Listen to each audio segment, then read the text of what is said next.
Ya, oke, saudaraku. Terus bagi pengikut Tuhan Yesus itu, umat manusianya tuh supaya bisa diterima oleh Tuhan Yesus untuk masuk surga itu dengan cara apa di masa hidupnya dia tuh gitu loh. Tuhan Yesus menyatakan, Yohanes 14 ayat 1 sampai 9. Jangan gelisah hatimu, percayalah kepadaku.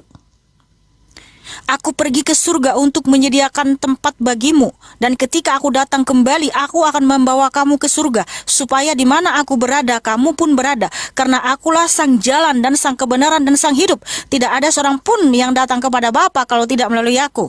Sekiranya kamu mengenal Bapakku, pasti kamu juga mengenal aku. Sekarang ini kamu telah melihat dia dan telah mengenal dia. Karena barang siapa melihat Tuhan Yesus sudah melihat Bapa. Jadi kata Bapa di Yohanes 14 ayat 6 itu tentang kerajaan surga. Tidak ada seorang pun yang bisa masuk kerajaan surga tanpa melalui Tuhan Yesus. Jadi apa yang harus kita lakukan supaya kita masuk surga? Tuhan Yesus berkata, jangan gelisah hatimu, percayalah kepadaku. Jadi kita harus percaya kepada Tuhan Yesus dengan segenap hati kita. Nggak boleh bimbang, nggak boleh ragu. Karena orang yang bimbang dan ragu, dia tidak akan masuk surga. Dia harus yakin gitu, dia harus percaya betul-betul kepada Tuhan Yesus. Dan mencintai Tuhan Yesus dengan segenap hati, jiwa, dan kekuatan kita. Jadi amal-amal kebaikan di masa hidupnya, apakah itu berguna buat nanti di alam yang waktunya? Oke, jadi gini ya. Kita itu melakukan kebaikan, saudaraku, bukan supaya masuk surga. Ingat ya, orang Kristen hidup dalam kekudusan, hidup dalam kebenaran, melakukan yang baik, bukan supaya masuk surga, tapi meresponi kasih karunia keselamatan yang diberikan Tuhan Yesus kepada kita.